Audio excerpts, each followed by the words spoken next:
O koti mbala moko ekolo ya fufu emati, ekolo ya masango emati. Yo koya koyebisa peuple wana nini? Est-ce que vous avez écouté la moto son de mouton de le peuple congolais aza kozela. D'autant plus que kolia pamba ezalité.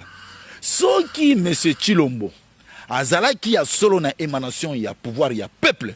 Bele makambo na est la République ezo salamate. Mais soki bande kona biso bazali komona pasi. Bazali ko balingi ba exterminer ba autochtones nyonso.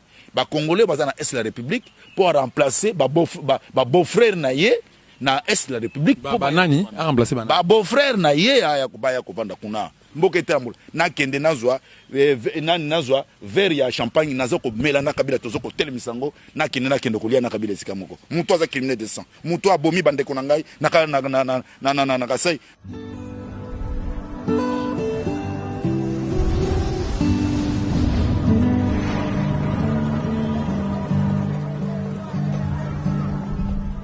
Dosta TV, meilleure chaîne du moment. D'être toujours sur Betty www.dostatv.com, hein? www.dostatv.com ou encore au Koti, hein? Na mail nangai au Betty kaka dosta.plus plus @gmail.com. dosta.plus@gmail.com ou encore ba numéro monezo défilé na so bengi oza dosta ye mokoka ozu été otiki message na kozo yango pe to ko rappeler to ko sunga yo par rapport ya combat au tout s'engager pour na ko libérer mboka na biso Congo démocratique to ebi ke depuis l'élection au CMA qui chaotique nga na bengo élection chaotique CMA qui le 30 décembre 2018 jusqu'à la preuve du contraire mboka na biso toujours na mutu stabilité ezate congolais zo kolela ba politiciens bazo s'enrichir 10 jours au jour donc mutu mo afana na mboka na Rwanda afin na Rwanda kuna alala la muga alali bapongi na ye ipolite kana ba bendi ya memi ana Kishasa a payé moi poste na ba payé tam ça gouverneur sénateur ministre ça dépend donc Congo komi nango loko la sili côté olingo koti ya ofele bana ko Congo démocratique encore une fois na pisi nomboté comme d'habitude webiki tout ça tout ça vraiment na musala pour offrir bino la vraie information pour par mboka na biso Congo démocratique naza na plateau na nganga moté nazali invité na ngai o bobenga ngai les jours comme la nuit bobi keno qu'est-ce qui fait qu'il se tue est-ce qu'il y a mbongo pour loko la bango est-ce qu'il y a pas côté business na combat loko la bango yanga c'était au coma na benga qui depuis le na 0h na pesi rendez-vous le na 5h to kutana na 7h ya lelo. Tout me un peu questionné par rapport à la situation actuelle. Il y a politique, il y a Mboka. Il s'appelle Ndeko Médard, un des cadres, il y a IDPS, le peuple, il y a Valentin Moubake, que je salue. Bonjour Ndeko. Oh Ndeko, mon panzi sangona zongi si mbote mingi pa inayo. Il y a solo ceux qui balandi na biso na émission, il y a Dosta TV, bayoki po moi mikoleleki, tozali ko kutana na Ndeko Dosta te. Lelo na yeko zongi sa vraiment invitation au alobaki Ndeko Médard zala parce que mikolo yo mboka ezali malungate. Mboka ezali malonga te maloba ya mwana mboka Ndeko Médard lobe leki point de presse makasi esalemaki na hôtel du fleuve oyo esangisaki FCC cash donc bandeko na yo donc IDPS na bino bosanganaki na FCC na autorité morale na bino Joseph Kabila bozalaki na hôtel du fleuve mpona ko éclairer opinion nationale et internationale par rapport ya sortie ya gouvernement oyo ya large union nationale au bouti kosala. Merci mopanzi sango mutuna kitoko na sepeli ngai nazana IDPS le peuple ye azana IDPS Tshisekedi oyo ye Chilombo banda kondo Etienne Tshisekedi akufi ba IDPS koma misatu toti katango ezalaki mibale na agreement moko ya Kibasa nao etikale na Etienne Tshisekedi lelo ba IDPS misatu na récipicé moko ya mukolo moko ezali IDPS le peuple na mwana mboka Valentin Moubake IDPS Chibala na FCC IDPS Tshisekedi na Chilombo bango nyonso na mettre à penser na bango Kabila na kati ya FCC soki basala ki point de presse na bango bayebi soki nga nazali mokonzi ngai soki naza mokonzi et qu'il y a solo nazwaki pouvoir ya souveraineté pouvoir ya émanation ya peuple c'est-à-dire élection ezala ki na transparence nyonso ngai nazali mpuku nazo kende kolia likelele na ngai est-ce que nazana posa po ke kokombele yaka tolia na yo elongo to pona sala na eloko Il y a solo ceux qui sont majoritaire parlementaire. Ceux qui élection qui na transparence nyonso. Processus électoral que M. Kabila muto organisa qui angote. Nini azo kende koluka kuna. Ceux qui sont nomination te. Ceux qui sont négociation te. Alinga ki komona na te. Ceux qui bakenda ki bango nyonso. Pour ceux qui lobby point de presse, c'est-à-dire ezali réalité, il y a finalité, il y a makamweleka ki na kingakati. Kingakati esili babimisi président ya Sénat na bango, bureau définitif et pendant que ezali kingakati, soki bake ko sala finissage na bango na point de presse. Ba yebi esika nazali komenga toujours ezali business na bango, tokolia na business ndenge nini, esenge to kablo ba pourcentage na biso na business ndenge nini, peuple congolais azali inclus na likambo etali point de presse wana, to na kambo etali business na bango, peuple congolais azali te. Bango na bango bazwa mukumba ya mabe na bango bazosala. Lobi na yango peuple congolais akutuna bango.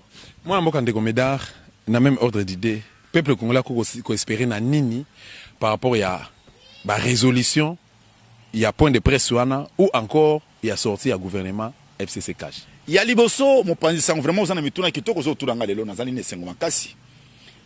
Union pour la démocratie et le progrès social. Lelo yo social ezali wapi? Eloko liboso soki ata okuti mbutu ya kokamba mboka ezali na kolia bapimela ka bato soki omoni peuple moko mokonzi azali kopimela ye eloko akolia wana za moto te lelo oyo na loba nano nazwa ndakisa ya poisson de mer ezali kouta musika te wana douane na sima ya ndako mibu motoba to mwambe poko na Kinshasa bauti na kosomba poisson de mer carton de mer kuna ya poisson de mer ezali na mpiodi to benga mpiodi Thomson carton ezali $5 ce que zo comme $80 na Kinshasa ba pourcentage Jeannette na pourcentage Olive na pourcentage Zoé na pourcentage bango nyonso et loko ya $5 et comme $80 l'état kolo douane ce qui a solo yo ozali vraiment na souveraineté ya pouvoir nyonso peuple primaire yende butapesa ka pouvoir olingo sala nino lobi non na yango to ko diviser ba carton de mer oyo ba carton de poisson de mer oyo to diviser yango par 5 ba to baso na $16 ata mutake na 500 francs congolais akosomba ta mine ake azongi nango tango oyo social peuple congolais azokomona yango te o koti mbala moko ekolo ya fufu emati ekolo ya masango emati yo koya koyebisa peuple wana nini est-ce que koloya kotela boto son de mouton de kilo peuple congolais azako zela d'autant plus que kolia pamba ezalité ndako na bazoko futela na boni bazali ko futa bande kono ba congolais na salaire boni oyo tozoko mona ba libanais ba pakistanais ba indien bazali ko sakana na peuple congolais awa na interdiction formelle na botosi ya M. Kabila ke mutu moko tout akoko côté ya bino te pona ko futa ba congolais na lolenge malamu social ezali wapi wana ezali masano to sala union pour la démocratie et le progrès social. Social ya pamba, ata social ya pamba.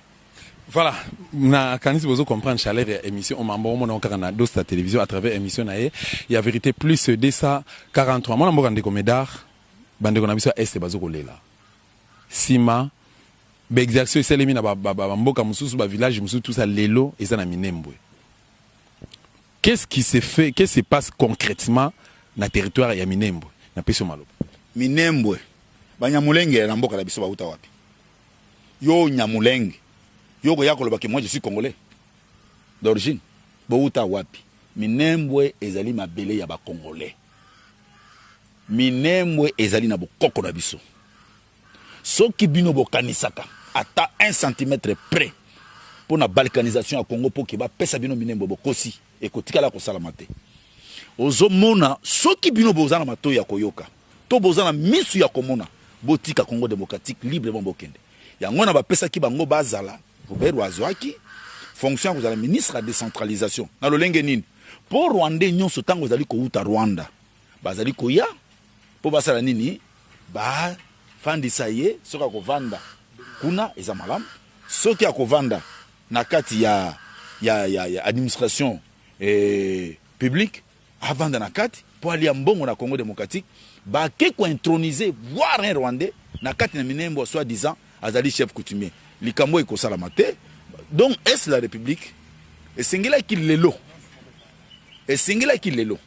bande kuna biso ba sosola bandeko na biso bamona nyonso bandeko na biso bazali kozela soki monsieur Tshilombo azalaki ya solo na émanation ya pouvoir ya peuple mbele makambo na est la république ezosala te mbele lelo soki et que makambo balingi basala sécession kuna balingi balkaniser Congo démocratique qui azalaki na imperium nazolo ba bien imperium l'armée la police les services ya renseignement na ya sécurité ya sûreté nyonso ezalaki na maboko na kanisi mbele minembwe makambo mbele est la république lelo ata Rwanda moko kovanda te mais soki bandeko na biso bazali komona pasi bazali balingi ba exterminer ba autochtone nyonso ba congolais baza na est la république pour remplacer ba beau-frère na ye na est la république ba nani a remplacer ba beau-frère na ye aya kubaya kovanda kuna nde yangonde minembwe bandeko na biso bazoko yoka pasi lokola pasi yo ba congolais bazoko yoka na minembwe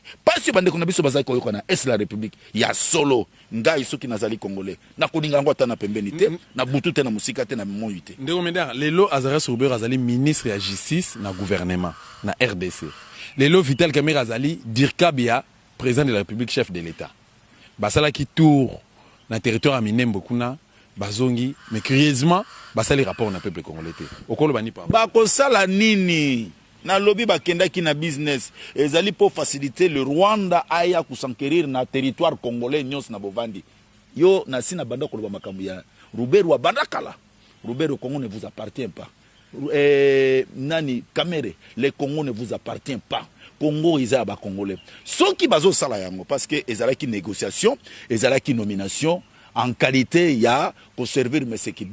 Kabila dans la continuité, il y a tuerie dans la continuité, il y a pour exploiter Congo démocratique illégalement. Nde yango et la sala pour que M. Nabango o azali mettre à penser Nabango et na cash et na FCC pour ACP là que voilà ce qui a été concrètement vraiment na kati ya ba accord na biso secret et manifesté à donc na sengo na ye nde yango bazo sala rapport et pas nini peuple wa pe bazo otela elikia peuple baza na posa peuple oy yaza na posa peuple oy soki peuple oyo azalaki ya oyo apesa ke bokonzi lokola peuple apesa ke bokonzi te akopesa rapport pe na peuple te asala oyo esengeli parce que azalaki M. Kabila asala M. Kabila yo kanisi lelo Kamerhe peut faire quelque chose de bonheur pour le peuple congolais to monsieur Robert Akosala lelo komoko pona ko sepelisa peuple congolais na nini na intérêt nini parce qu'il n'a jamais été congolais il n'a jamais été bango bazali ba burundais bazali ba rwandais yango bazo ko sala makambo po ke peuple congolais nyokama ezali kamo biso peuple congolais fallait to telema to libérer mboka na biso ndeko meda ba l'autre fois tozaki non entretien par rapport à ba élection chaotique et c'est le 30 décembre passé ba ndeko mso ba bengaki ba fingaki koma bino bozaka mamba lukuta bino bolinga ko matsa bancher tout ça bilo mo bon po ba bino ka mais aujourd'hui ça devient une réalité. Janine Mabunda, présidente de l'Assemblée nationale. Premier vice-président, Jean-Marc Kabound. Ce qui est dans le Sénat, Alexis Tamomamba, président, il y a Sénat. Ce qui est dans le second, il y a Sami Badibanga. Premier ministre, Mouta Kabila Ilunga. Dans le sommet à l'État, Tshilombo. À venir à Congo, il y a lobby. Dans 2 mois, dans 6 mois, dans une année, ce lobby, bisonio ce lobby la ramboka, tout se terre de Komeda. Merci. Ce que lobby élection, pour ami wapi. Oh, M. Kabila a organisé. M. Kabila a organisé élection en Mboka Oyo. Pour nani abima. Mettre à penser, organisateur, non c'est M. Kabila. Tshilombo. Dans le solo bien, ils allaient négociation, ils allaient nomination. Ni salama. Parce que ma ponami wapi, oh transparence ezalité, ezala qui démocratique était, ezala qui libre était, hein? On a dit ma ponami. C'est-à-dire ezala qui ma ponami te fallait bazala nabo. Tous y a individu moko, wa mema ki bango. Nazolo ba bien, so qui boto si pe bo sosoli ezala qui na politique bazuba ba ye kolaka politique na sommet de l'État te. La majorité c'est parlementaire, la majorité n'est pas présidentielle. Baye kolaka politique na sommet de l'État T. La majorité parlementaire et non présidentielle. Nde yango ko zanga ko yebande il fallait ba banda ko jouer du lundi au samedi. Ba pour passer le koni. Mais tanyo so afanda ki au chevet atata na e. Leader na bi. Qui te dit ça? Nanya yebisi bino, bato bazangi ko yeba makambo, ba o ba uti na IDPS te nana yebisi bino. Nana yebisi bino. Yo aussi au moni konde tient Tshisekedi a considéré que c'est un politicien en formation pour faire l'honneur de demain du peuple congolais. Yo aussi, au monde, la place. Bon, Ndeko Médard, qu'est-ce qui est caché derrière l'accord FCC cash? Tout le monde a Janine Mabunda, Assemblée nationale, confère Joseph Kabila. Tout le monde qui à l'exit mon président Sénat, confère Joseph Kabila. Même na ba gouverneur 25 provinces Joseph Kabila. Nini bomba na sima. Donc ça pour lobby Kabila zana projet nini Félix bazana projet nini na Kabila pour na Congo ya lobby. C'est pour arrêter peuple congolais que bazwa avancement même ne sika mon côté. Peuple congolais basanini bakangaye. Donc ba telmisaye. Peuple congolais est bloqué. Il y a le kola monta termi devant un obstacle. Ce que azota langa na ko sala ndenge nini. Est-ce que nako matalikolo nako leka pembe nako tobola to na sala nini. Peuple congolais il faut ko kangaye. Il faut ko bloquer a moyen attendre les athées. Yango omoni bazo ko pesa banani. Bazali ko pesa kaka ba criminels économiques, ba criminels de sang. Ils sont na acte bazo posé parce que lobby ceux qui baza batwalo. Lobby ba ko sala nini. Et ko sambwisa bango peuple congolais yo et ko kanga bango. Peuple congolais bazo kanisa ki azo kanisa te peuple azo mona bango. Et ko zo bango bazana ngambu muneno evandikati na bango. Eza eloko Janine Mabunda na Assemblée nationale. Na Assemblée nationale yo kuna so nazolo ba ke ezali majorité présidentielle était aux en 31 députés nationaux. Na provincial n'en parlons même pas. Na Sénat sénateur à mon côté. Awa bazali ko bimisa gouvernement sous ordre de M. Kabila. Bazali elek bazaya koleka na gouvernement ce qui kobima lobby na moni lobby pe kobima sous-te ba ko poussa yango pona nini parce que et pas ina bango koyiba lobiko koboma esengo kopier nguya ndelo bazo kende nango yango nante moi Ndeko Médard mikolo uti koleka to mona ki bitumba et seulement qui entre jeunesse et UDPS limité na ba béret rouge ya PPRD kuna ba lobby libala ya FCC cash plus de lingango te to senga na leader na biso Chilombo a divorcé na Kabila ba kenda même na parler du peuple ba bamba mabanga to moni justice na biso et c'est terre et le bien le côté na ngambo ya PPRD bandeko ba bimi ba lobby que non bazoko initier démarche ba kende pas à président cour constitutionnel pour ba senga na ye ameka ko revoir terme ngo zal sunini à revoir résultat wana de façon que soit ba invalider Félix et puis réfléchir donc bazongisa pouvoir acquis des droits alingi malobane onga na retenaki ndeko alobi alobaki ke entre Félix Shadari na ndeko Fayulu nani wa gagner l'élection na tito koma na ba pona to komi na niveau wana na yebite est-ce que ezaba combat moko réel c'est du théâtre pour relaxer la mission à que non quand même tozali pe tozo bunda biso pe to boyaki biso pe tozo linga yango ou bien comment voilà merci tango trobaki ne bandelike maponami eza na transparence te eza na démocratie te eza na liberté te il fallait bande ko ba sosola ceux qui ba combattant ya IDPS oyo bazana Chilombo et ke bayebaki pona nini combat na vision ya leader na biso je pense lelo balinga ki ko abandonner monsieur Chilombo lokola bazali ko continuer bayebi na bango eloko te c'est-à-dire bazali ba combattant ya IDPS te nde yango wana ezo mema bango na mabunga wana na lobby bien so que ezalaki combat oyo ba père fondateur ba memaki pour que Congo démocratique ya solo ezwa état de droit donc démocratie et banda bande ko na bakoko sala babuzo bana te mais bazo continuer ba biloko wana te lelo ezo mona na miso ya bato yoko yako loba nini est-ce que même gouvernement ekobima intérêt na bango ezanini parce que intérêt na bango ezanini na bona kende na présidence de la République et sengeli bazala ta 2500 bazali ko se retrouver boni 00 elingi ko loba nini donc musala obino bozo salati lelo botika na bino ba ke na business ba ko kanisa kayo membre ya IDPS c'était que yo bundi po mboka wana pe batanga ta kombo na ye atako iza nomination même ezali négociation je pense et sengeli pe atalata sima mutu kanu setambola kezala kana rétroviseur pona kotala mayema yutiko oyi na lekawa eleki ndengini to nini ezo kolanda na sima so kezali ko sala mabongo te fallait batika musala wana et sengeli bo bandela Ndeko Médard, Maman de Boulonnais à partir à Belgique à Tindi Motuna Oyo, Alabina Tunayo. Maman Claudia Vela, n'a pas de place à ça.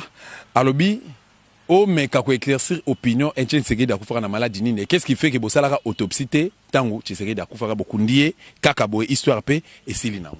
Ah, likambo na pesaka pasi. Pesaka pasi. Etienne Tshisekedi malade akufaki nango. Est-ce que ezali obakanisa Etienne Tshisekedi akendaki na porte pour basala check-in. Biso tozozela le résultat que mardi Etienne Tshisekedi se porte OK. Na mercredi toza na matinée politique bazo biso que Etienne Tshisekedi akufi. C'est pas possible. Akufa ndenge ni parce que tozozela retour na yefo ezala vendredi to yamba ye. Akufi ndenge nini. Ezali pasi. Bao basala ki yango. Bayebi oye kokomela bango. Etienne Tshisekedi esprit supérieur. Landa kabango ata bazana ba chambre. Ata baza wapi. Landa bango na masano basala. Etienne Tshisekedi akufa na malade. Autopsie wap. But no to sali autopsie. Bango na libota kute komaki kokamatana. Réexamen et autopsie ti lelo to zelaka to sito mona yango to yebite soki ezalaka te. Eyebanaka te. Ti lelo. Esengeli Etienne Tshisekedi akufa ndeni. Etienne Tshisekedi akenda kufa na hôpital. Etienne Tshisekedi akufa na hôpital. Etienne Tshisekedi akufi na ndako ba memi ebembe na hôpital. Mwana mboka ndeko Médard, mutuna mi balé tant musuto ke na suka basina biso ke notre consommer temps réglementaire déjà. Madame Kelani Kelani à partir de Suisse a commis à l'obina tuna oboye. Hier, ezalaki libala ya Félix na Kabila izaki à cache-cache. À un moment donné, et comment qui a tantôt plutôt le commis officiel. Bah comme quand on va photo, bazo dîner ensemble, bazo déjeuner ensemble, bazo bim ensemble, bazo tout nion se bazo la ensemble. Bah comme ko tala na tout ça bazo seka, bazo met la même masanga ensemble. Place mon limo ya Tshisekedi ezali. To place bino ba yi Tshisekedi ba proche ya Etienne Tshisekedi ya Mulumba, bozali tambo mona ba biloko wana. Ceux qui vont se référer na passé. Et là, na kati na bino. Merci. Elingi lobaka babandaka na Kabila banda kala. Toyebi saka bango babanda ondima te ke Félix azalaki na ba rencontre caché na Kabila est clair. Félix abandaki koboya batu bazwa ngo photo. Les rencontres ont commencé, ça fait longtemps. Lelo babanda ko yebisa bango ke Kabila kutana na Monsieur Chilombo. Babanda ko tembete. Lelo za ko bombana. Yo aussi omona tout réalisé na Kingakati. Na place nyonso que en tout cas tala ndenge tokosala na gouvernement tala ndenge kozala na parlement pour une conclusion babandi na mesa moko ba champagne ezomela na muto yongana ye na muto ngana tozana idéologie moko te. Lui c'est un seigneur de guerre, criminel de sang. Ngana kende komelene masanga si réellement ngai nazoro bake nazomema Congo yo pour que Congo démocratique comme état de droit démocratie et vanda mboka etambula na kende nazwa nazwa verre ya champagne nazoko mela na Kabila tozoko telemisango na kende kolia na Kabila esika moko muto aza criminel de sang muto abomi bandeko na ngai na Kasai mbaka mwe na sepa aventure kamwe na sepa boni bazale lelo tina boloko tina Kinshasa wa pona likambo kamwe na sepa. Donc, dis-moi qui tu fréquentes et je te dirai qui tu es. C'est qu'Azan a raison. Azan a raison. Ngai ceux qui n'ont pas fait na keno vanda na fa ko ponani. Nazali mobomi te na kefanda na mobomi pona sala nini na ye. Et penga na zana idéologie mususi ya zana idéologie mususi. Na vanda ne pour finalité zanini. Mais s'il y a traité ce dossier à retraiter dossier sensible les alliés pour la évolution en Mboka. Ce qui est là qui élection à transparence et à démocratie, la première personne qui devrait être arrêtée, si Chilombo, Azala qui n'a pouvoir y émanation, le peuple, la personne qui devrait être arrêtée, les criminels Kabila. Kabila. Nangande c'est précisément nos Congolais te peut abonner à d'autres télévisions. Nazo rappelé bien que n'importe pour nabino mwana mboka ndeko Médard Ozali cadre IDPS le peuple ya ndeko Valentin Mubaka ensemble na tozo ko échanger. Na makambo oyo ministre na biso Sili basi na biso sengeli to kata mwana mboka to ko kabona te so to bedil sur la IDPS le peuple te na Valentin Mubaka. Pesa sanga Valentin Mubaka pesa ba projet to ba programme ya ma mikolo ezali ko ya pona IDPS le peuple parti chef. Valentin Mubaka Yé a solo azali mosakoli ya Congo démocratique. Nyon salobaki avant élection. Nyon salobaki yango izo salama. Yango ikokisami. UDPS le peuple nazali nesengo parce que tous allons évoluer librement, fortement vraiment. Nous sommes restés l'espoir de tout ce peuple congolais parce que makam toujours sala lelo ezaye sengo mingi. Mwana mboka Valentin Mubaka ezali esengo mingi na musala azali vraiment oko sentir que leader pe visionnaire ya Congo démocratique. Ou à Tikali, Ezara Valentin Mubaka. Même Bango, mercenaires politiques congolais. Les mercenaires politiques congolais savent bien que l'unique politicien RDC, c'est Valentin Moubaki. Oya kolobezate, ngana zolo balika moiza sembo, pesa solo. Ba mercenaires politiques congolais, tous cash FCC. Bango nyonso bayebi que l'unique congolais politicien c'est Valentin Moubaki. Bango nozomona IDPS le peuple, fonctionnement na biso ezaye sengo peto zali ko salango. L'adhésion ya ba peuple congolais c'est dans l'IDPS le peuple. Nazali ko benga bango bande ko nyonso congolais, congolaise bo fandate IDPS le peuple ezali ko benga bino.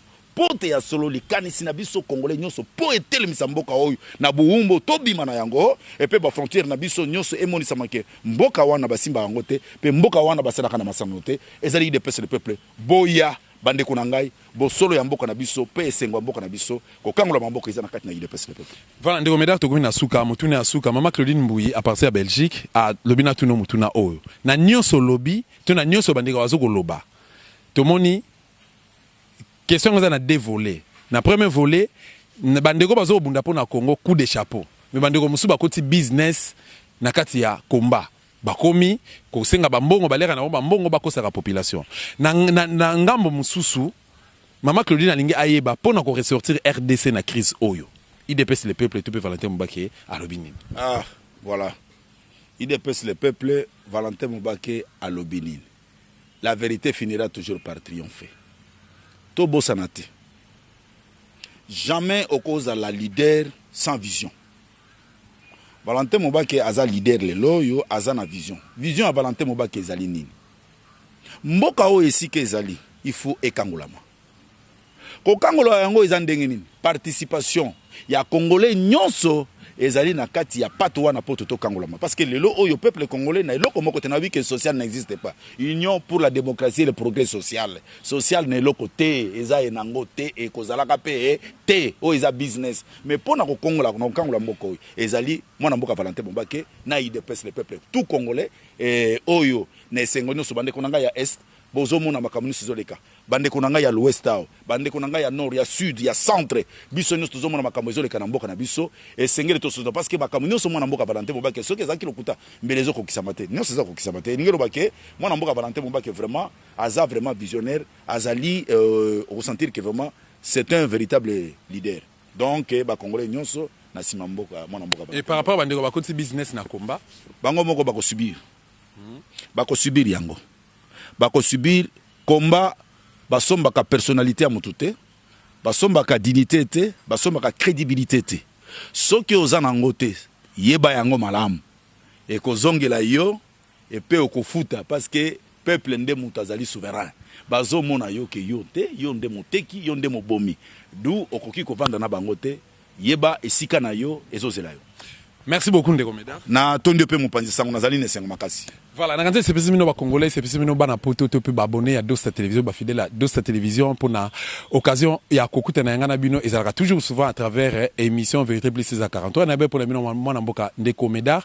Ensemble na to échanger na oyo etali situation politique zo ko préoccuper mboka na biso Congo démocratique. To sengi na ba vrai congolais peut ba na fungola miso parce que na pays oyo mibeko ezali to na pays oyo ya di sereto mokonzi o alingaka bandeko na ya comme la champagne te akoko célébrer te pendant que na este bandeko bazali kokufa to pe minembo ezali kokende. Merci na yo équipe costume plutôt à Dosta Télévision. Merci na Joël oyo asungi biso na prise de vie. Merci na équipe costume à Dosta Télévision. Merci na ba Dostine so. Merci na partenaire officiel à Dosta Télévision Madame Catherine Engwanda à partir des États-Unis d'Amérique. Oyo ma selonde to solo la kit. Ingeta.